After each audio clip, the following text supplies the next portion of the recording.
नमस्कार दोस्तों, आज हम बात करने जा रहे हैं एक बहुत ही अलग तरह के मर्डर केस के बारे में। एक 29 साल की लड़की का खून हुआ। उसकी लाश मिलने के बाद पुलिस ने छानबीन करनी शुरू कर दी। उन्हें खूनी का पता भी चल गया, लेकिन उसके बाद भी पुलिस उस खूनी को कभी पकड़ नहीं पाई। आप सोच रहे होंगे कि ये कैसे पॉसिबल है। अगर पुलिस के पास खूनी की सारी इंफॉर्मेशन थी तो उसे तुरंत अरेस्ट कर लेना चाहिए था। पुलिस उसे पकड़ने में नाकामयाब कैसे रही? दरअसल ये कहानी ही कुछ ऐसी है जिसके बारे में आप भी जब जानेंगे तो आपको भी बहुत शौक लगेगा। ये कहानी है एक ऐसे खूनी की जो पुलिस के हाथ तो नहीं लगा, लेकिन फिर भी उसे अपने कर्मों की काफ़ी भयानक सज़ा मिली। अगर आपने हमारे चैनल को सब्सक्राइब नहीं किया है तो इस कहानी को शुरू करने से पहले स्क्रीन के नीचे दिख रहे सब्सक्राइब वाले बटन को ज़रूर क्लिक कर दें। आप हमारे YouTube चैनल के मेंबर बनकर भी हमें सपोर्ट कर सकते हैं, ताकि हम आगे भी आपके लिए ऐसी चौंका देने वाली क्राइम की कहानियां लाते रहें। 11 फरवरी 2011 को नई दिल्ली रेलवे स्टेशन पर हमेशा की तरह भीड़ थी। अचानक वहां पर पुलिस को एक काला बैग मिला जो एकदम लावारिस पड़ा हुआ था। बैग को जब पुलिस ने खोला तो उनके होश उड़ गए, क्योंकि उसमें एक लड़की की लाश थी।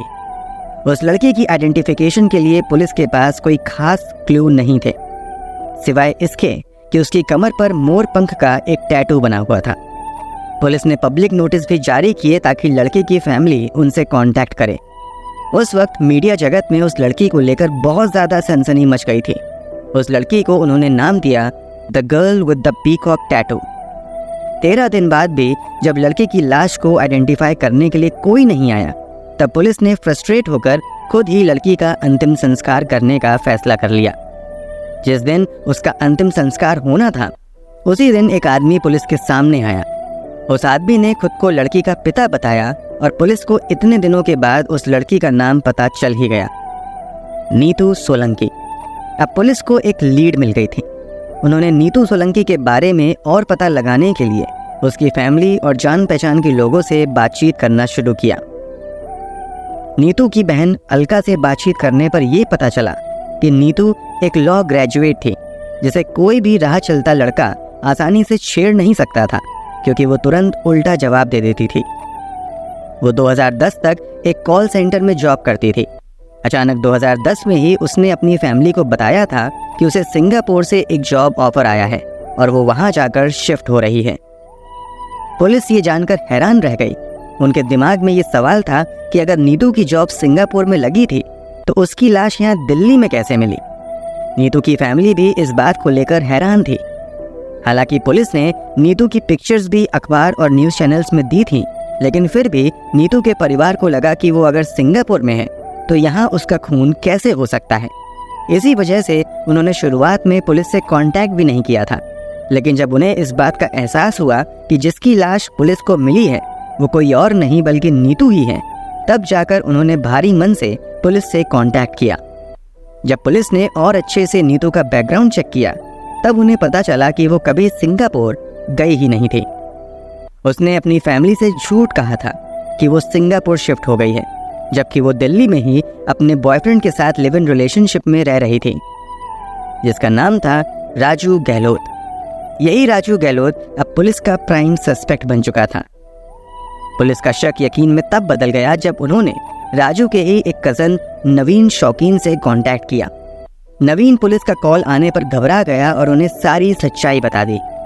राजू ने 11 फरवरी 2011 की सुबह नवीन को फ़ोन किया था। उससे कहा था कि उसके हाथों नीतू का खून हो गया है। लाश को ठिकाने लगाने के लिए उसे नवीन की मदद चाहिए थी। नवीन ने जब मना कर दिया तो राजू ने खुद ही नीतू की लाश को बैग में भरकर नई दिल्ली रेलवे स्टेशन पर बैग फेंक दिया। आखिर कौन था ये राजू गहलोत जिसने इतने भयंकर हत्याकांड को अंजाम दिया?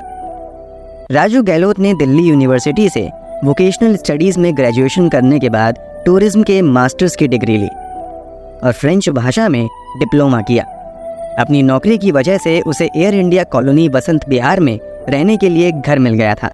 नीतू और वो लिव इन रिलेशनशिप में थे। उसी दौरान उन्हें पता चला कि उनका गोत्र एक ही है। इंडिया में कई जगह एक गोत्र वालों को भाई बहन माना जाता है। नीतू को लगा कि अगर ये बात उसने अपनी माँ बाप को बताई तो वो कभी भी शादी के लिए नहीं मानेंगे। इसी वजह से उन्होंने अपने रिलेशनशिप को सीक्रेट रखने का फैसला लिया। वो दोनों कुछ टाइम अपनी अपनी नौकरी छोड़कर बेंगलोर शिफ्ट हो गए थे, लेकिन पैसों की तंगी की वजह से उन्हें वापस 20 जनवरी 2011 को दिल्ली आना पड़ा। अब वो दिल्ली में भी किराए के मकान में रह रहे थे, जिसका किराया 7,000 रुपये था। धीरे धीरे बेरोजगारी और पैसों की तंगी की वजह से उनमें झगड़े होने लगे। राजू के परिवार के पास काफ़ी सारी प्रॉपर्टी थी। नीतू बार बार राजू को फोर्स करती थी कि अपने पिता से बात करके प्रॉपर्टी में हिस्सा मांगे, लेकिन राजू उसकी बात टाल देता था। नीतू एक जिद्दी लड़की थी और राजू भी काफ़ी गुस्सैल इंसान था। उनके बीच मुंह से होने वाली लड़ाई अब हाथापाई में बदल गई थी।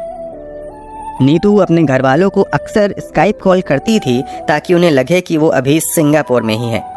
उसने अपनी बहन को खून से एक दिन पहले जब स्काइप कॉल किया था तो बहन ने उसके माथे पर चोट के निशान देखे थे। उसने पूछा भी कि ये चोट का निशान कैसे लगा, लेकिन नीतू ने बोल दिया कि वो सीढ़ियों से गिर पड़ी थी। इसके बाद कभी उसकी बहन को भी उसका कॉल नहीं आया। आई तो सिर्फ नीतू की मौत की खबर। बाद में पुलिस को पता चला कि नीतू ने 11 फरवरी की सुबह राजू की बहन को कॉल किया था। वो उससे राजू के परिवार का एक फ्लैट बेचने के लिए कह रही थी। राजू की बहन ने जब मना किया तो नीतू ने उससे भी झगड़ा करना शुरू कर दिया। राजू को यह बर्दाश्त नहीं हुआ और उसी वक्त हाथापाई इतनी ज्यादा बढ़ गई कि उसके हाथों नीतू की मौत हो गई। राजू ने नीतू की बॉडी को बैग में डाला। पहले उसका यह प्लान था कि बैग को रेलवे स्टेशन पर ही छोड़कर ट्रेन से कहीं दूर निकल जाएगा या फिर रास्ते में ही किसी सुनसान जगह पर ट्रेन से बैग को धक्का दे देगा। वो एक ऑटो रिक्शा में बैठकर रेलवे स्टेशन तक आया, लेकिन स्टेशन पर बैग स्कैन करने वाली मशीन को देखकर थोड़ा घबरा गया। अगर बैग स्कैन हो जाता तो पता चलता कि उसके अंदर लाश है। इसी वजह से राजू ने बैग वहीं स्टेशन पर ही एक सुनसान जगह पर रख दिया और किसी से फोन पर बात करने का नाटक करते हुए धीरे धीरे बैग से दूर होकर वहां से चला गया। बाद में पुलिस और मीडिया को वो बैग मिला। कातिल राजू गहलोत है, ये तो पता चल गया था, लेकिन वो कहाँ है ये अब भी एक सवाल था। इंक्वायरी जब आगे बढ़ी तो पता चला कि राजू जिस किराए के फ्लैट में नीतू के साथ रहता था, वह महीना पूरा होने से पहले ही उसने किराया दे दिया था ताकि मकान मालिक नीतू के बारे में कोई पूछताछ ना करे। उसने मकान मालिक से कहा था कि वो विदेश जा रहा है।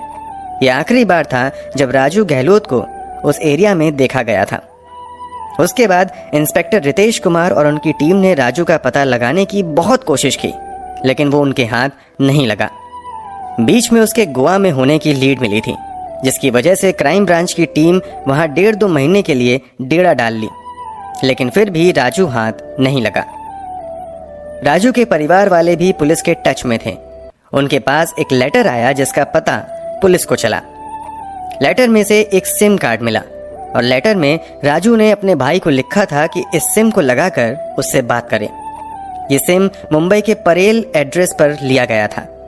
पुलिस वाले अभी भी उम्मीद कर रहे थे कि राजू उन्हें मिल जाएगा, इसलिए उन्होंने वहां छापा मारा, लेकिन पता चला कि स्टेशन के बाहर सिम बेचने वाले के नाम पर इस सिम को लिया गया था। राजू ने उन्हें एक बार फिर से चकमा दे दिया था।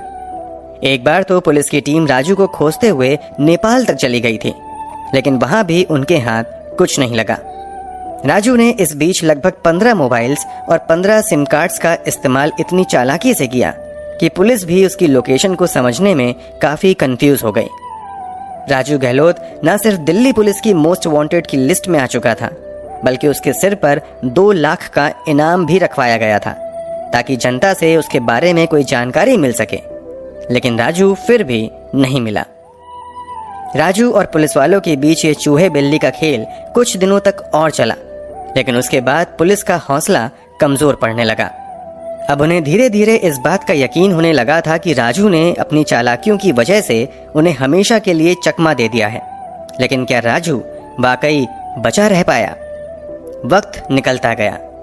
नीतू सोलंकी मर्डर केस को अब 8 साल बीत चुके थे।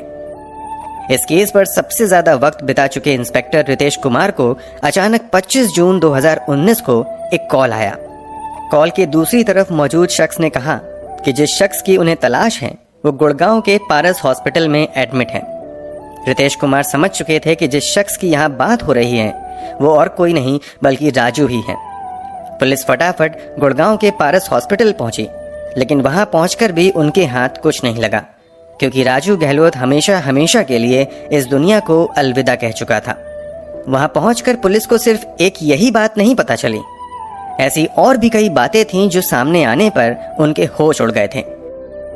राजू गहलोत काफी वक्त से रोहन दहिया नाम से गुड़गांव की एक बड़ी इन्फोटेक कंपनी में काम कर रहा था। कंपनी में जॉब के लिए अप्लाई करते वक्त उसने आधार कार्ड, पैन कार्ड, यहाँ तक कि 10th और 12th के सर्टिफिकेट्स भी नकली बनवाए थे। जब राजू उर्फ रोहन दहिया के कलीग से पुलिस ने पूछताछ की तो उसकी सच्चाई जानकर वो सारे लोग एकदम शॉक्ड रह गए थे।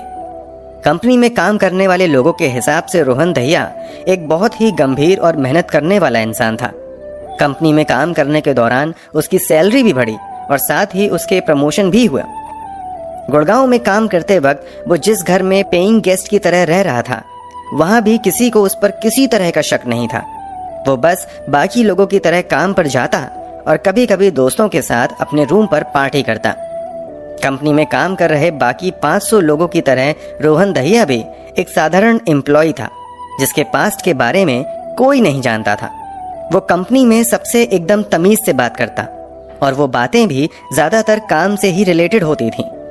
कंपनी में अपने अच्छे कंडक्ट की वजह से वो जल्द ही 8 लोगों की टीम को लीड भी करने लगा था। राजू को रोहन दहिया के नाम से जानने वाले कंपनी के लोगों को उसकी एक आदत बहुत अजीब लगती थी। वो कभी भी स्मार्टफोन्स नहीं लेता था। 2019 में जब हर किसी के पास स्मार्टफोन था, तब भी वो कीपैड वाले फोन से ही काम चला रहा था। अगर कोई उससे उस कीपैड वाले फोन के बारे में पूछता तो उसे यही जवाब मिलता कि वो कीपैड वाले फोन के साथ ज्यादा कंफर्टेबल है। राजू गहलोत ने बीते 8 सालों में अपने परिवार से भी पुलिस प्रेशर की वजह से बिल्कुल कांटेक्ट नहीं रखा था, जिसकी वजह से उसके कलीग्स को उसकी पास्ट लाइफ के बारे में ज्यादा कुछ नहीं पता था। अचानक ही राजू को लीवर सिरोसिस की प्रॉब्लम हुई, जिसका असर उसकी दोनों किडनीज पर भी हुआ, जिसकी वजह से उसके कलीग्स ने कंपनी की ही एक इंश्योरेंस स्कीम के चलते उसे हॉस्पिटल में एडमिट करवाया। राजू डॉक्टर्स को भी अपना पूरा नाम बताने से काफी ज्यादा झिझक रहा था, लेकिन जैसे ही उसे पता चला कि उसका अंत नजदीक है, उसने अपनी सारी सच्चाई डॉक्टर्स को बता दी और फैमिली वालों से कांटेक्ट किया। 8 साल बाद राजू गहलोत के परिवार वालों को उसके बारे में पता चला, वो भी तब जब वो हॉस्पिटल बेड पर अपनी अंतिम सांसें गिन रहा था। राजू का परिवार पुलिस वालों के सामने ही उसकी डेड बॉडी को लेकर गया और उसका अंतिम संस्कार कर दिया। इस केस की सबसे खास बात यह रही कि राजू कोई हिस्ट्री शीटर नहीं था, लेकिन फिर भी वो अपनी मौत तक हमेशा पुलिस से बचता रहा। वो बहुत चालाक इंसान था, जिसे जाली डॉक्यूमेंट्स बनवाने के बारे में पूरी जानकारी थी। इन 8 सालों में ना जाने उसने कितनी बार अपने नामों को बदला होगा और कहां कहां रहा होगा। दिल्ली पुलिस उसे दुनिया भर में ढूंढ रही थी, लेकिन वो उनसे बस 1 किलोमीटर दूर गुड़गांव में बैठा एक अच्छी पोस्ट पर नौकरी कर रहा था। पुलिस के अनुसार राजू गहलोत के बार बार बचने में सबसे बड़ा हाथ जाली डॉक्यूमेंट्स का भी था। पुलिस वालों ने कहा कि देश में जाली डॉक्यूमेंट्स बनवाना और उन्हें यूज करना काफी ज्यादा आसान हो गया है। इन डॉक्यूमेंट्स को बनाने वालों के खिलाफ कुछ स्ट्रिक्ट एक्शन लेने चाहिए, जिससे पुलिस जल्दी से मुजरिम तक पहुंच सके और वो उन्हें बार बार चकमा ना दे पाए। क्या आपको लगता है कि जिस राजू गहलोत को पुलिस सजा नहीं दे सकी, उसे कुदरत ने सजा दे दी? हमें कमेंट करके अपनी राय जरूर बताएं। और अगर आपको इस तरह की और भी इंटरेस्टिंग कहानियां चाहिए तो हमारे चैनल की मेंबरशिप लेना ना भूलें। मिलते हैं अगली कहानी में, तब तक अपना ख्याल रखें। धन्यवाद।